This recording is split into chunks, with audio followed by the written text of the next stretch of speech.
O laudo médico, ele é fundamental para o sucesso desse pedido no INSS.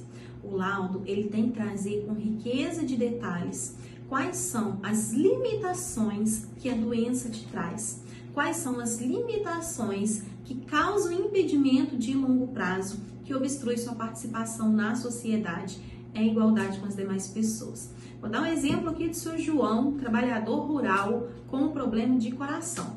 Lembrando que quando a gente fala de BPC, a gente não fala de incapacidade para o trabalho.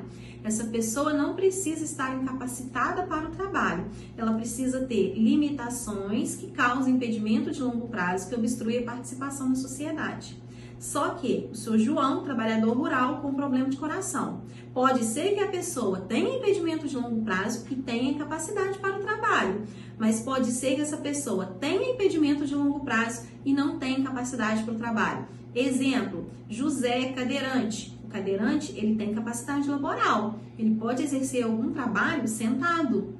Agora, o cadeirante, ele tem impedimento de longo prazo. Então, mesmo ele tendo capacidade para o trabalho, ele tem direito ao BPC, porque o BPC não trata de incapacidade para o trabalho.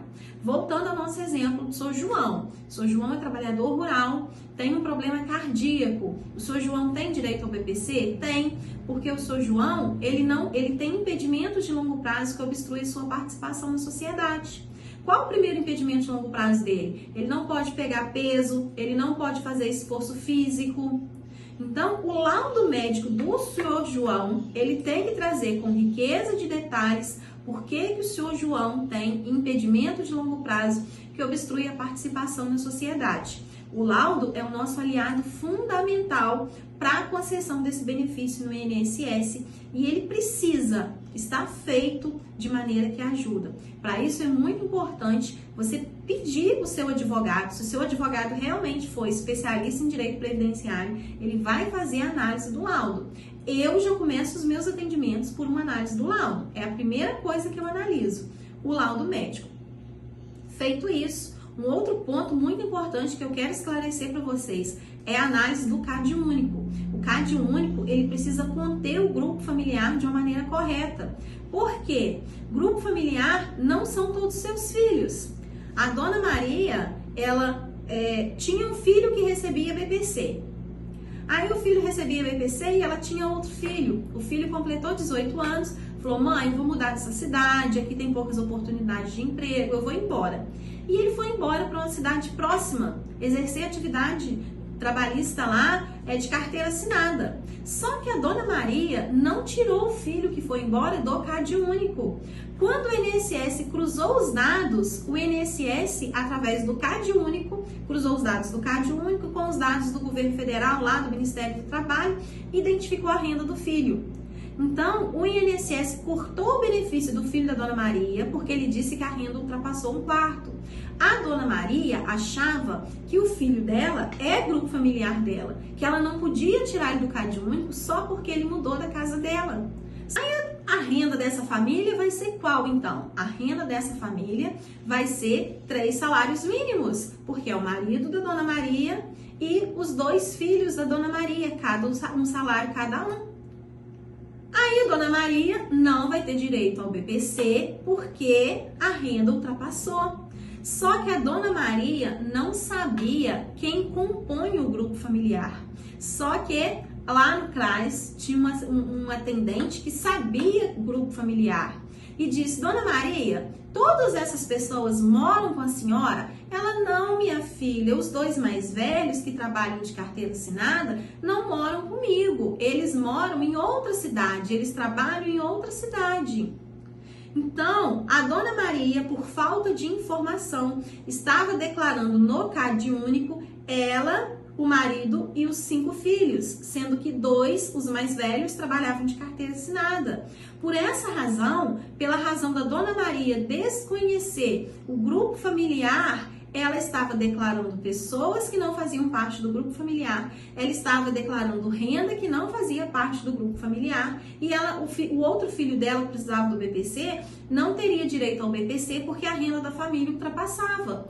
Com a orientação da atendente do CRAS de que só faz parte do grupo familiar dela quem mora com ela, a Dona Maria vai poder solicitar o BPC para o outro filho dela, que tem problema cardíaco.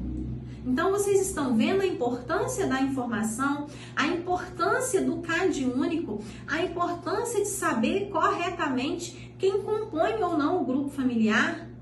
Compartilhe esse vídeo, gente, para a gente poder ajudar outras pessoas a terem acesso a essa informação tão importante, tão relevante. Seguidor da doutora Elisângela sabe de cor e salteado artigo e parágrafo da lei que descreve grupo familiar. Artigo 20, parágrafo 1º, compõe o grupo familiar o requerente com o cônjuge ou companheiro desse requerente, se for o caso, ou se for o caso, os pais, os irmãos solteiros, os filhos, os enteados e, se for o caso, a madrasta ou o padrasto. A lei, ela é sucinta, ela traz lá quem compõe o grupo familiar, desde que morem sob o mesmo teto.